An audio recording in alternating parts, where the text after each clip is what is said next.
UP के राजनीतिक गलियारों में एक बार फिर से गठबंधन की गूंज सुनाई देने लगी है। बीजेपी को कड़ी टक्कर देने के लिए अखिलेश और मायावती एक बार फिर से मैदान में उतरने जा रहे हैं। रिपोर्ट। बिछ गई 2019 की सियासी बिसात, अखिलेश माया फिर आए साथ। गठबंधन में सीटों का फॉर्मूला हुआ तय, गठबंधन को लेकर होगा औपचारिक ऐलान। तो यूपी की सियासी पिच पर बीजेपी को चुनौती देने के लिए एक बार फिर से गठबंधन तैयार हो रहा है। उपचुनाव में सुपरहिट रही अखिलेश माया की जोड़ी एक बार फिर तैयार है 2019 का सियासी पासा पलटने के लिए। सूत्रों के माने तो प्रदेश की 80 में से 74 सीटों पर मायावती और अखिलेश एक साथ मिलकर चुनाव लड़ने जा रहे हैं। शनिवार को सपा बसपा गठबंधन का औपचारिक ऐलान भी कर दिया जाएगा। जिस सपा और बसपा महागठबंधन का ऐलान कल मायावती और अखिलेश यादव लखनऊ में करेंगे, उस गठबंधन की नींव गोरखपुर लोकसभा उपचुनाव के दौरान ही पड़ गई थी।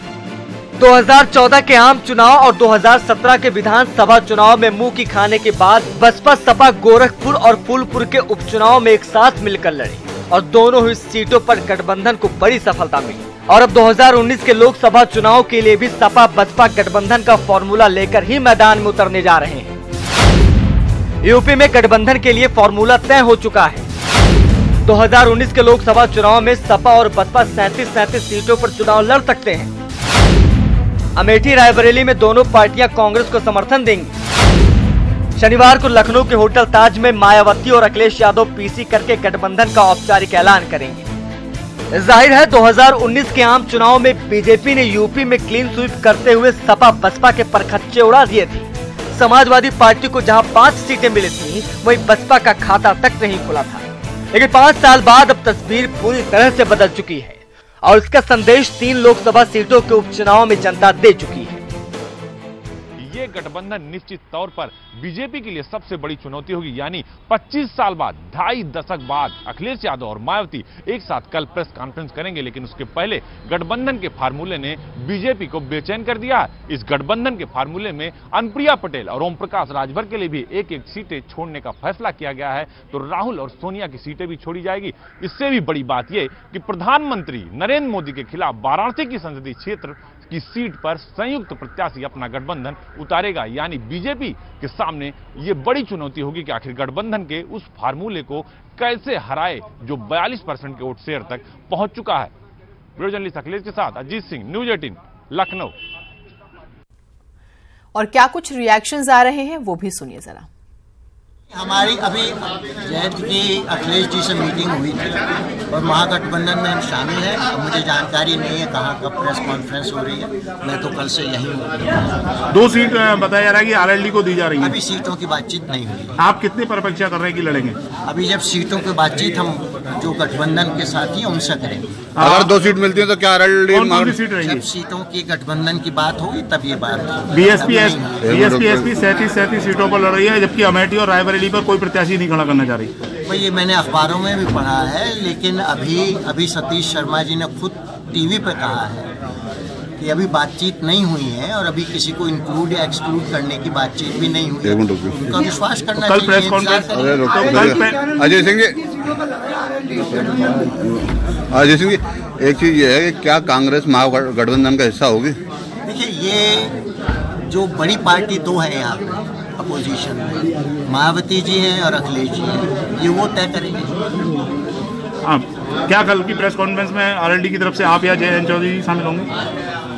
सुना नहीं। कल की प्रेस कॉन्फ्रेंस में आप या जयंत चौधरी जी शामिल? मैं तो यहाँ पे हूँ, मेरी तो जानकारी नहीं थी प्रेस कॉन्फ्रेंस के बारे में, इसलिए मुझे मालूम नहीं है उसमें कौन शामिल। अगर आपको सम्मानजनक सीट नहीं मिलती तो क्या आप अलग चुनाव लड़ेंगे? मैं अगर बात का जवाब नहीं, अगर मैं तो फिर बहुत मुश्किल हो जाएगी। जो एक बड़ा तबका इस देश में जिसको इग्नोर किया गया, जिसके खिलाफ अन्याय हुआ, वो एक प्लेटफॉर्म पर आए। तो माननीय राष्ट्रीय अध्यक्ष जी, हमारे नेता अखिलेश यादव जी हमेशा जो जनता की आवाज़ होती, जो देश की आवाज़ होती, उस आवाज़ को उठाते हैं। और कल जो संयुक्त प्रेस होने जा रही है, इस दिन का इंतजार इस देश के किसानों, नौजवानों, बेरोजगारों, छोटे व्यापारियों, पिछड़े दलितों, मुसलमानों को बहुत दिनों से इंतजार था। और कल से ये तय हो जाएगा कि जो दिल्ली में चौकीदार बैठे हैं उनकी चौकीदारी जाने वाली है। जो डरे हुए लोग होते हैं वो आपस में इस प्रकार की गठजोड़ करते हैं। आज मोदी जी का डर चारों तरफ है, योगी जी का डर चारों तरफ है, और उस डर से सत्ता प्राप्ति के लिए कुछ लोग मिलकर सत्ता प्राप्त करने का दीवा स्वप्न देख रहे हैं। और मुझको लगता है कि आज चाणक्य की वो बात सत्य साबित हो रही है कि जब ये समझो कि विरोधी विचारधाराओं वाले लोग जब एक होने लगे अपने राजा के प्रति, अब राजा तो है नहीं, आज प्रजातंत्र है और प्रजातंत्र का जो नेतृत्व करता होता है प्रधानमंत्री है, कि उसके खिलाफ जो सारे लोग मिलने लगे तो समझो कि राजा ठीक काम कर रहा है। बीजेपी काम कर रही है प्रदेश की, देश की जनता की बेहतरी के लिए। आज हम उनके लिए चुनौती हैं, वो हमारे लिए आज भी कोई गंभीर चुनौती नहीं है। बीजेपी की कहने की बजाय उनको जनता को जवाब देना चाहिए कि उन्होंने एक नारा दिया था, चढ़ गुंडों की छाती पर मुहर लगेगी हाथी पर। अखिलेश ने नारा दिया था कि मायावती के भ्रष्टाचारों की हम जांच करेंगे, उनको जेल में डालेंगे। ये दोनों अपने पिछले बयानों के लिए क्या सार्वजनिक क्षमा मांगने को तैयार हैं?